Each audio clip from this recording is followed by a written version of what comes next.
ఏ శాన్వి, ఏమైంది నీకు అంటూ బలవంతంగా శాన్వీని తన వైపుకు తిప్పుకొని లిప్ కిస్ చేశాడు శ్యామ్. చీకొడుతున్నా సిగ్గులేదా నీకు అంటూ శ్యామ్ని వెనక్కు నెట్టి తన పెదాలను తుడుచుకుంది శాన్వి. కమాన్ యార్ అంటూ శాన్విని 2 చేతులతో చుట్టేసి మీదకు లాక్కున్నాడు శ్యామ్. చీకొడుతున్నా సిగ్గులేదా నీకు అంది శాన్వి. నిజానికి శ్యామ్ బిగి కౌగిట బందీగా ఉండాలనే ఉన్నా పైకి బెట్టుపోయింది. యూ సీ మిస్టర్, నువ్వు నా మాట విననంతకాలం మన మధ్య ఇక మీదట ఎలాంటి శారీరక సంబంధం సరససల్లాపాలు ఉండవు. ఇదే ఫైనల్ వార్నింగ్. నీ బాడీ చూసి నేను ఫిదా అయిపోతాననుకుంటున్నావు కదూ? నెవ్వర్. నాకు ఉంది బ్యూటిఫుల్ బాడీ, బూబ్బా. అది నీకూ తెలుసు. దాని అవసరం నాకంటే నీకే ఎక్కువ ఉంది.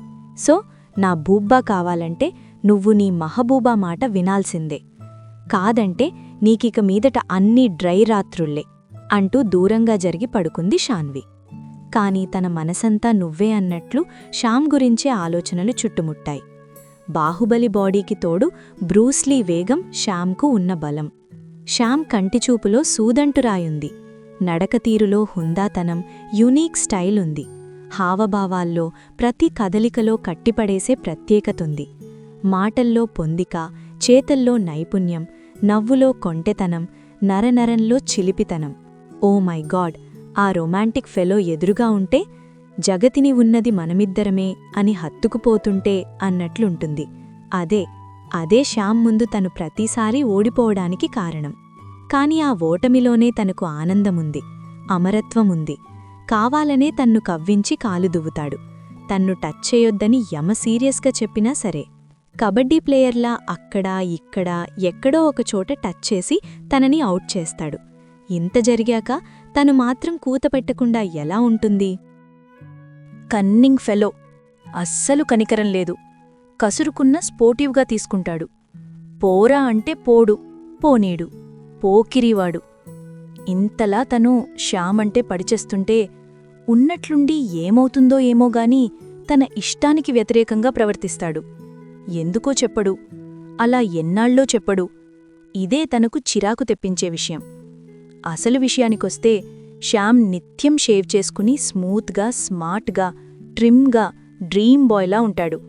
అలా ఉంటే తనకెంతో ఇష్టం. ఎక్స్ట్రీమ్ నిలువుదోపిడీకి సిద్ధం.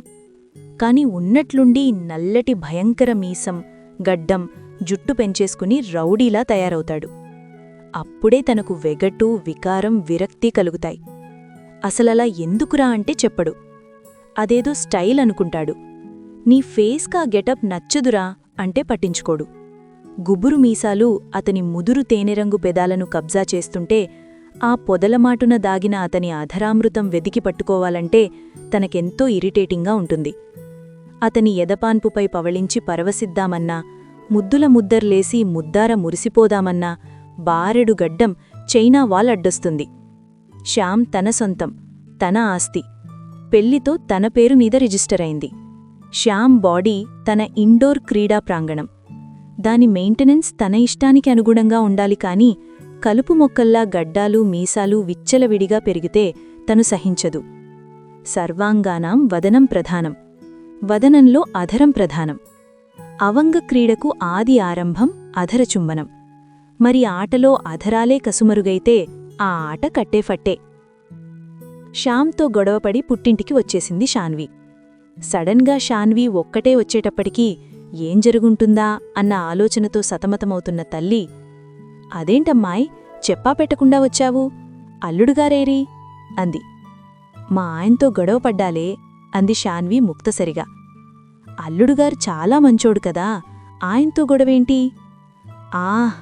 ఆయన మంచితనం భరించలేక అంది శాన్వి వెటకారంగా. ఇంతలో శాన్వి తండ్రి వచ్చాడు. అల్లుడు రాకుండా అమ్మాయొక్కటే వచ్చిందంటే ఏదో మొగుడు పెళ్లాల మధ్య చిన్నపాటి గొడవలు జరగటం సహజమేలే. 4 రోజులు ఎడంగా ఉంటే అవే సర్దుకుంటాయి అనుకుని ఊరుకున్నాడు. శాన్వి వచ్చిందని తెలిసి ఆ రోజు సాయంత్రం చిన్ననాటి స్నేహితురాలు జాను వచ్చింది. వాట్సాప్ అంటూ శాన్వీను కౌగలించుకుని, అదేంటి మీ మిస్టర్ హ్యాండ్సమ్ని వదిలి ఎలా వచ్చావ్ అంది జాను. శాన్వి చెప్పింది విన్నాక పగలబడి నవ్వి, బాగుందే, గడ్డాలు మీసాలు పెరిగాయని మొగుణ్ణి వదిలేసి వస్తారంటే ఎవరైనా అంటూ హాస్యమాడింది జాను. చిట్టడివిలా చిందరవందరగా పెరిగితే చిరాకేస్తోందే. అదే నువ్వైతే భరించగలవా చెప్పు అంది శాన్వి. సర్లే, మా ఆయనకు మూతిమీద మీసాలే సరిగ్గా లేవు, ఇక నెత్తిమీద జుట్టంటావా, అదో ద్వీపకల్పం. సర్వం పోయి ద్వీపంగా మారే రోజులు దగ్గర్లోనే ఉన్నాయి. నీ ప్రాబ్లం అతివృష్టి అయితే నాది అనావృష్టి అంది జాను. ఏమోనే, నాకైతే నీ పొజిషనే బెటర్ అనిపిస్తోంది. పొద్దున్న లేవగానే శ్యామ్ పెదాలను ముద్దాడి రొమాంటిక్గా గుడ్ మార్నింగ్ చెప్తామంటే శత్రుమూకల్లా మీసాలడ్డొస్తాయి. ఇక ఆ పిచ్చిగెడ్డం, చీచి, అలా పెరిగితే పేల్చేరవు. ఏదైనా తినేటప్పుడు గాని తాగేటప్పుడు గాని అవడ్డొస్తుంటే యాక్, నాకు వాంతొచ్చేస్తోంది. కొత్తగా ఆయన్ని చూసిన వాళ్ళు ఏ సాములోరో అనుకుంటున్నారు. మా పనమ్మాయి అయితే, అమ్మగారు, అయ్యగారు అలా ఉంటే తమకి మా చెడ్డ సిరాగ్గా ఉంటుంది కదండీ అంటూ వంకర నవ్వు నవ్వుతోంది. దానిక్కూడా అలసైపోయాన్నేను. అందుకే నేనొక నిర్ణయానికొచ్చాను. ఆయన అవి తొలగిస్తే కాని ఆయనతో కాపురం చేయటం కుదరదు. గత సంవత్సరం కూడా ఇలాగే పెంచి నేనది భరించలేక క్రాప్ హాలిడేలా దాంపత్యానికి హాలిడే ప్రకటించాక తొలగించాడు. మళ్ళీ ఈ సంవత్సరం అదే వరుస. ఇలా సంవత్సరంలో 6 నెలలంటే నేనెంత లాస్ అవుతున్నానో తెలుసా? అసలాయన ముఖంలోకి చూడాలంటేనే ఎలర్జీగా ఉంటోంది అంది శాన్వి. ఓస్, నీ సమస్యకి నా దగ్గర కొన్ని పరిష్కార మార్గాలున్నాయి. మొదటిది, గాంధారిలా నువ్వు కళ్లకు గంతలు కట్టుకుని ప్రొసీడైపో అంది జాను. అలాగైతే ఏడెక్కడుందో ఎలా తెలుస్తుంది అని వెంటనే నాలుక కరుసుకుని సిగ్గుపడుతూ కళ్ళున్న కబోదిలా అంత కర్మేమీ పట్టలేదు నాకు అంది శాన్వి. రెండోది, మీ ఆయన ముఖం మీద ఓ నాప్కిన్ కప్పే, అంతే. ఆ తర్వాత టట్టడాం అంది జాను. వామ్మో అంటూ జాను చేతిని మెలి తిప్పింది శాన్వి. అబ్బా, నొప్పి. సరే, ఓకే. మూడోది, ఆఖరిది, ఎక్స్చేంజ్ ఆఫర్ ఓకేనా అంది జాను. దొంగరాస్కెల్, మనం కలిసి చదువుకున్నప్పుడు పెన్నులు, జడపిన్నులు, బొట్టుబిళ్లలు, రబ్బరు గాజులు మార్చుకున్నామని మొగుళ్లను మార్చుకుందామంటావా? నువ్వు బాగా ముదిరిపోయావే. మీ ఆయన్ని బాగా ఆటపట్టిస్తున్నట్లున్నావు అంది శాన్వి. అప్పుడే శాన్వి మొబైల్ రింగ్ అయితే రాంగ్ నంబర్ అంటూ కట్ చేసింది. మా గురుడే, గుర్తొచ్చినట్లున్నాను అంది శాన్వి జానుతో. అంతొద్దు, పాపం కదే, ఎంత ఫీలయ్యాడో శ్యామ్. అదే నేనైతేమా ఎగిరి గంతేసేదాన్ని. నాకు ఏడుపొస్తోంది తెలుసా అంది జాను. అంతొద్దు, నువ్వు ఓవరాక్షన్ చేయకు అంది శాన్వి. నా బాధంతా నీ గురించేనమ్మా అంది జాను. నిజం చెప్పు అంది శాన్వి జాను పీక పట్టుకొని. అంటే అదే, నీ మన్మతుడు పాపం మదనతాపంతో రగిలిపోతుంటే నాకు జాలేస్తోందే. అసలలాంటి హీరోని డోంట్ కేర్ అంటున్నావంటే నువ్వు పెద్ద విలన్లా కనపడుతున్నావు నా కంటికి అంది జాను. ఇంక మూస్తావా? మా ఆయన్ని వెనకేసుకుంటున్నావేంటే మిత్రద్రోహి అంది శాన్వి. ఈ బెట్టు ఇంకెన్ని రోజుల్లే, ఎంత ఎడమైతే అంత తీపి కలయిక అన్నట్లు నీ గంధర్వుడు కనపడగానే బెట్టు తీసి మంచం క్రింద పెట్టి మంచం మీద జిమ్నాస్టిక్స్ మొదలుపెట్టవు అంటూ పరిహాసమాడింది జాను. శాన్వి పుట్టింటికి వచ్చి వారం దాటింది. శ్యామ్ ఎన్నిసార్లు ఫోన్ చేసినా శాన్వి కట్ చేస్తూనే ఉంది. ఈ పరిస్థితిని గమనించిన శాన్వి తంజి ఇక ఉపేక్షిస్తే మంచిది కాదని అల్లుడు శ్యామ్కి ఫోన్ చేశాడు. ఫోన్లో ముందుగా అత్తమామల యోగక్షేమాలు విచారించాడు శ్యామ్. అలాగే శాన్వి ఎలా ఉందని కూడా అడిగాక ఇక ఆ కన్నతండ్రి హృదయంలో గూడు కట్టుకున్న ఆవేదన ఉవ్వెత్తున ఎగిసిపడింది. బాబూ శ్యామ్, అమ్మాయి ఏదైనా తప్పు చేసినా, అకారణంగా నువ్వు మనస్తాపానికి గురైనా అమ్మాయి తరపున నేను క్షమాపణ చెప్తున్నాను. శాన్వీది కాస్త దూకుడు మనస్తత్వమే కాని నీలాగే మనసు మంచిది బాబూ అంటుంటే ఆ తండ్రి గొంతు మూగబోయి కన్నీటి జల ఉబికి వచ్చింది. అంతే, ఇక మాట్లాడలేక ఫోన్ పెట్టేశాడు. ఇదంతా గమనిస్తున్న శాన్వి తల్లి, ఏంటండి ఇది, భార్యాభర్తల మధ్య ఏవో అభిప్రాయ భేదాలు వస్తుంటాయి, సమసిపోతుంటాయి. మరి ఈ మాత్రానికే మీరు చిన్నపిల్లాడిలా అలా కంటతడి పెడితే ఎలా? మన అల్లుడు మంచివాడండి, త్వరలోనే వచ్చి అమ్మాయిని తీసుకువెళ్తాడు చూడండి. మీరలా బాధపడుతుంటే నాక్కూడా ధైర్యం సడలిపోతోంది అంటూ భర్త చేతులు పట్టుకుని ఓదార్చుచున్నది. దుఃఖం ఆపుకోలేక ఇద్దరూ ఒకరినొకరు కౌగలించుకొని వెక్కి వెక్కి ఏడ్చేశారు. తన తండ్రి శ్యామ్తో ఫోన్లో మాట్లాడిన విషయం తన తల్లి ద్వారా తెలుసుకున్న శాన్వి దీర్ఘాలోచనలో పడింది. తను పుట్టింటికి వచ్చి పెద్ద వయస్కులైన తన తల్లిదండ్రులను మనస్తాపానికి గురిచేసినట్లయింది.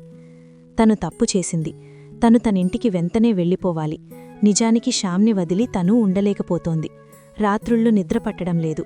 శ్యామ్ ప్రతిక్షణం గుర్తొస్తూనే ఉన్నాడు. శ్యామ్కి కూడా తనంటే ప్రాణం.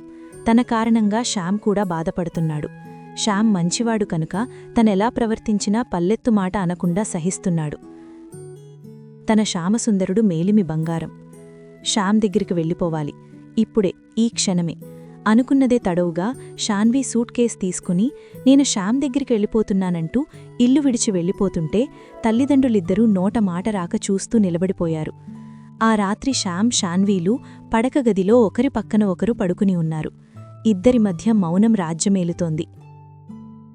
10 రోజులు గ్యాప్ తర్వాత ఇద్దరి మధ్య ఎడబాటు ఇక ఏమాత్రం సహించరానిదిగా ఉన్నా ముందుగా దానికి తెరదించేదెవరన్న సందిగ్ధంలో ఇరు తనువులు మనసులు తహతహలాడుతున్నాయి.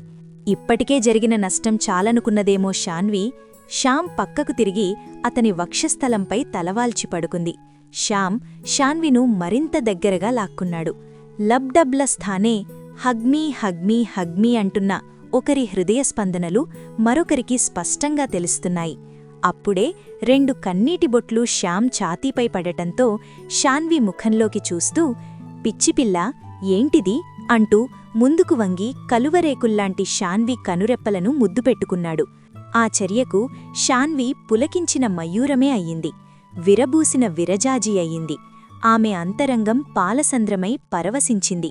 10 రోజుల విరహాగ్ని శాశ్వతంగా తరిమికొట్టాలన్న సంకల్పంతో తనువులు 2 పోటీపడి పెనవేసుకుపోతున్నాయి.